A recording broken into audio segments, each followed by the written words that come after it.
Hello and welcome back to my channel. In today's video I will show you how to fix Jersey Mike app not working. So let's get started.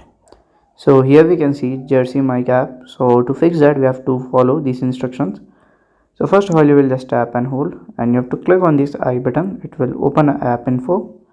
So right here you have to scroll down and go to your storage section. So from here you have to clear the data.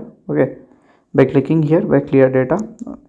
Then you have to go back and open it if it's work. Okay, if it's not work you have to check for the update. You have to go to the Google and we'll just search for Jersey Mike app. Okay, so right here we can see Jersey Mike. So you will just here update the app, and if it's up to date then it's fine. If it's not, you can update it.